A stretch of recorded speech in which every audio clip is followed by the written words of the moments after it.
And the Houston offense is going to do little to, I mean, I'm predicting they're going to do the same shit twice in a week. Is that so? You're predicting that? I was saying this shit last week. I was saying this shit 2 weeks ago. Look, 7 days ago. So this was after the Pittsburgh game, and I was not impressed by CJ Stroud. I was not impressed by CJ Stroud.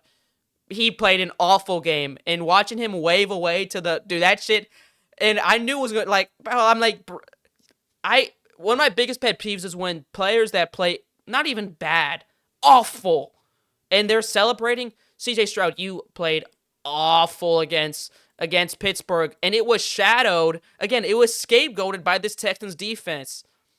Like, there were glaring issues, glaring, and I was the only one talking about it. I mean, I'm predicting they're gonna do the same shit twice in a week. And I'm just saying, let's use our heads. How likely is it? How lucky would the Texans have? And if you want to win a Super Bowl, talking to myself, if we get lucky, right?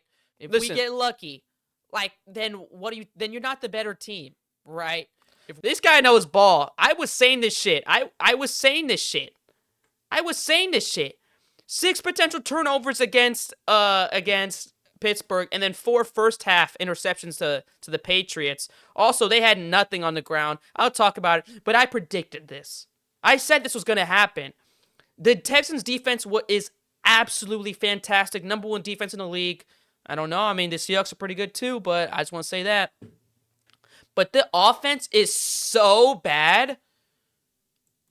And, okay, let's just say with Nico Collins. With Nico Collins, this offense is bad. It's bad. With Nico, it's just bad. You know, Nico Collins is the only player on the offense besides the offensive line. Let's just skill position player, and then including CJ Stroud too. There's only one player on this offense that is above average, like above average at their position, and that's Nico Collins. He's the only player that is above average. And I had motherfuckers telling me, because I live in Houston, so I know Texans fans, and I told them, do you really think Jaden Higgins, Dalton Schultz, Xavier Hutchinson, and Charlie Kirk, and Woody Marks is enough to win the Super Bowl? And you know what he told me? He said, I don't know, man. I think Dalton Schultz and Kate Stover can get something going. And at that second, I knew he didn't know ball. At that second. Why are you telling me your backup tight end is going to lead you to a Super Bowl? Like, let's be realistic. You need a solid offense. A solid offense. Stephon Diggs is solid. Kayshon Boutte, underrated. Fantastic catch. Travion Henderson and Ramondre, both solid. Ramondre was running down your throat the last possession. All solid players. Like, is Ramondre an elite player? No. But he's solid. None of these players are elite by any means. But they're all solid. If you want to call Nico Collins elite, fine. I think he's a little bit lower. Like, if tier 1 is elite, then he's tier 2. I really do think that. But everyone else, this is a tier 3, tier 4 team everywhere else on the offense. He had a 28 passer rating, 4 first half interceptions. And I know people are saying they need to move off CJ Stroud, bro. They're not moving off CJ Stroud. They're going to pick his 5th-year option, and they're probably going to sign him to a long-term deal. But the thing is, he's not going to be a quarterback that's going to break the bank. He's not going to set the market like Dak Prescott did at $60 million. He's not setting the market.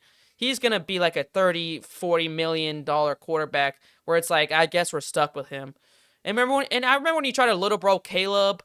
Bro, that shit was, oh, man, stay in there, man. Keep doing your thing, man. I believe, and, bro, he's better than you now. He's better than you now.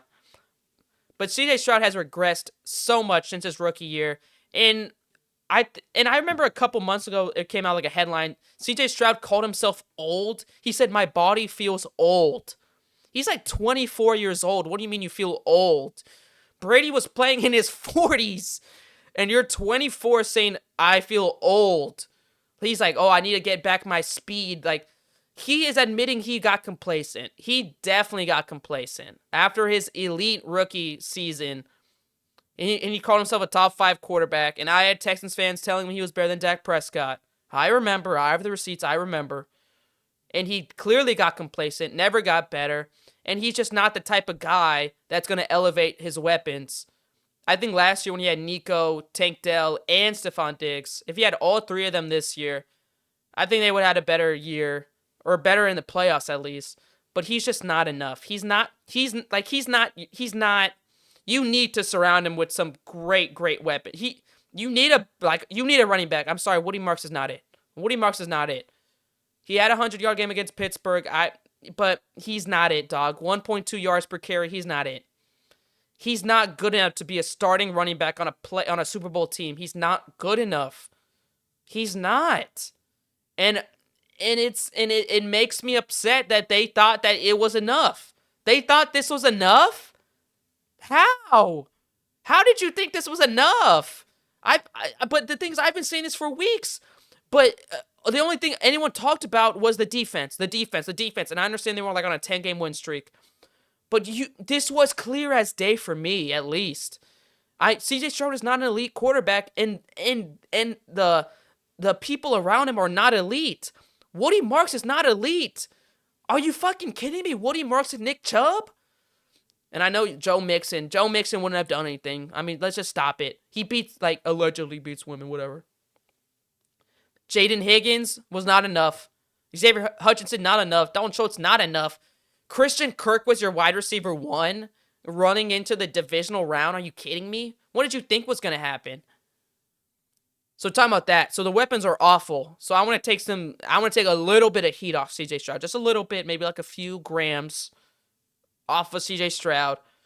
Because there is nothing. They had nothing going offensively. Nothing on the ground. Your starting running back, Woody Marks, had 1.2 yards per carry. And I just don't understand how everyone had Houston winning when the Patriots are a little bit worse of a defense, but they are maybe 5 times the offense the Texans are, just from the efficiency standpoint. Drake May can play efficiency. I know he had that pick. Drake May can play with efficient. They fucking... How many times was he pressured? He was pressured a lot. Damn, 8 punts. I guess there's no pressure. Whatever the fuck. I don't give a... They were pressuring him like crazy, though. They really were. They had like 14 strip sacks. It was impressive. But yeah, I don't know really what people were expecting. I was talking to a Texans fan, and he told me, I said, bro, you have Jaden Higgins, Xavier Hutchinson, and Christian Kirk. Like, what do you think is going to happen? What did you... And that's without talking about the Patriots secondary. Christian Gonzalez, top 5 corner. Carlton Davis, who had 2 picks. And then where is he? Where's Marcus Jones? 1 elite, 1 great, and 1 quality cornerback. And you have Xavier Hutchinson. Where the fuck am I going? You have Xavier Hutchinson, Dalton Schultz, who was out the game. So let's take Dalton Schultz. And Stover towards ACL, trying to catch a ball from CJ Stroud. Right? So you had Xavier Hutchinson, Jaden Higgins, Harrison Bryant, and Charlie Kirk going against Christian Gonzalez, Carlton Davis, and Marcus Jones in a Mike Vrabel coached team. To me, this was clear as day. I don't know how you didn't see it coming. I really don't. How did you not see this coming?